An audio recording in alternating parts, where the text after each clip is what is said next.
அஸ்ஸலாமு அலைக்கும். வாங்க மம்ஸ் கிச்சனுக்கு. என் சேனலை ஃபஸ்ட் டைம் பார்க்குறவங்க சப்ஸ்கிரைப் பண்ணுங்கம்மா. இந்த வீடியோ பிடிச்சா லைக் பண்ணுங்கள், உங்கள் ஃப்ரெண்டுக்கு ஷேர் பண்ணி விடுங்க. இது என்னென்னு பார்க்குறீங்களா? இது வந்து கோதுமை கஞ்சி.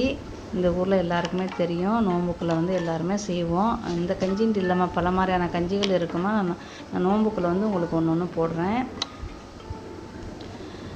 மலாய்க்கிறவங்களும் அதிகமாக கஞ்சி செய்வாங்க, பூபூர்னு சொல்லுவாங்க. அதிகமாக கஞ்சி செய்வாங்க. இப்போ நம்ம வாங்க அதை எப்படி செய்யலாம்னு வீடியோக்குள்ளே போவோம். இது செய்கிறதுக்குன்னு பார்த்தா நம்மளுக்கு வந்து ஒரு 10 நிமிஷத்தில் ரெடி பண்ணிடலாம்.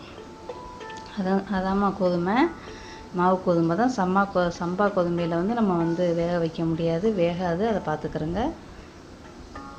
இந்த கோதுமை வந்து கொஞ்சம் குண்டு குண்டாக இருக்கும். அதோட ஒரு 1/2 ஹவர் ஊறட்டும். அப்புறம் நம்ம கழுவிட்டு ப்ரெஷர் குக்கரில் 4 விசில் வச்சு நம்ம செய்வோம். நல்லா ஊற வச்சாச்சு. ஊற வச்சுட்டு கழுவிட்டு 200 மில்லி தண்ணி ஊற்றிருக்கிறேன். தண்ணியை நீங்கள் பார்த்துக்கிறங்க. உங்களோட கோதுமையை தக்கன ஊற்றுங்க. அப்புறம் ஒரு பெரிய ஸ்பூனில் சோள மாவை எடுத்து கரைச்சி வச்சுக்கிறோங்க. ப்ரெஷரு அடிக்கிற டைம் மட்டும்தான் நம்மளுக்கு. அதுக்கப்புறம் நம்ம அந்த வேலையை பார்த்துட்டோம்னா நம்மளுக்கு ஈஸியாக இருக்கும். தேங்காய் பால் புழிஞ்சு வச்சுக்கிறோங்க. சீனி எடுத்து வச்சுக்கிறோங்க. எல்லாத்தையும் இதை எடுத்து பக்கத்தில் வச்சுக்கிறோங்கம்மா. கரைச்சி வச்சாச்சு.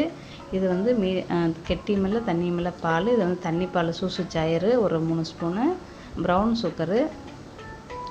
நான் வந்து 80 கிராம் ப்ரௌன் சுகர் எடுத்து வச்சுருக்கேம்மா. 3/4 கப்பு. கொஞ்சம் உப்பை வந்து அந்த பாலுக்குள்ளேயே போட்டுருங்க. நம்ம கோதுமை புடலோட வேக வைக்கலாம். நான் வந்து அப்புறம் தான் போடுவேன். இந்த சமயத்தில் வேகலைண்டா அப்புறம் என்ன பண்ணுறது அப்படின்ட்டு 4 விசிலே எனக்கு நல்லா வெந்துருச்சு. நல்லா எடுத்து பாருங்கள். நல்லா பூ மாதிரி இருக்கும். அவ்வளோதான். அதோட அடுப்பை ஏற்றி விடுங்க.